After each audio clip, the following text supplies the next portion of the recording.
In the final months of World War II, a strange army appeared on the battlefield.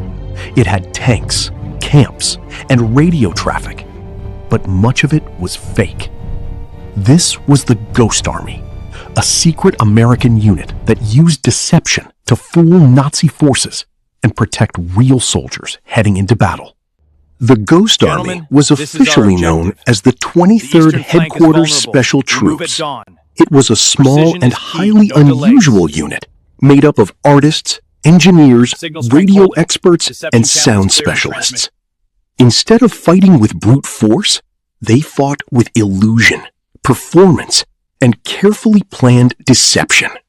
One of the Ghost Army's most famous tricks was its inflatable tanks.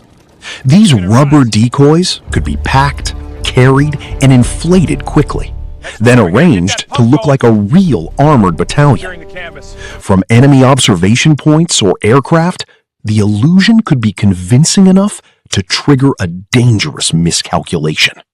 But fake tanks were only part of the act. The Ghost Army also used powerful sound trucks that blasted recorded audio of armored divisions, trucks, and soldiers on the move. These sounds could travel for miles, making enemy forces believe an entire army was assembling nearby. The unit also created fake radio traffic. Skilled operators copied the communication style of real American divisions, using the same patterns and habits to trick German intelligence.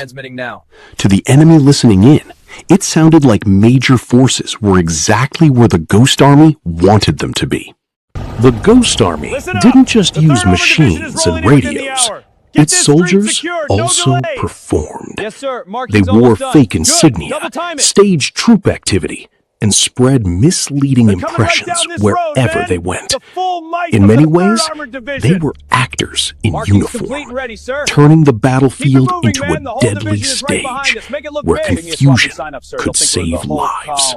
In March 1945, the Ghost Army took part in one of its most famous missions, Operation Viersen. As Allied forces prepared to cross the Rhine River, this small unit was ordered to create the illusion of a major attack in the wrong location, drawing German attention away from the real crossing. Overnight, the Ghost Army built an entire illusion. They deployed dummy tanks, arranged fake positions, sent false radio signals, and broadcast the sounds of mass troop movement. By dawn, the deception looked and sounded like a major Allied force preparing to strike across the Rhine. The deception succeeded because it targeted enemy perception. German observers saw what looked like armored units, heard what sounded like military movement, and intercepted convincing radio chatter. The Ghost Army didn't need to destroy the enemy directly. They only needed the enemy to believe the wrong story. While German attention was pulled toward the illusion, real Allied forces crossed the Rhine elsewhere. The Ghost Army's deception helped reduce pressure on the actual operation and protected the men carrying out one of the final great pushes into Germany. Illusion had opened the way for reality. For decades, much of the Ghost Army's story remained secret. The men behind these daring deceptions returned home with little public recognition, even though their work had helped shape real battlefield outcomes. Their greatest weapon had been illusion, and for many years, their own history almost disappeared into silence. The Ghost Army proved that war is not only fought with firepower, but also with imagination, courage, and deception. A small group of specialists managed to fool a powerful enemy and help save lives in the final chapter of World War II.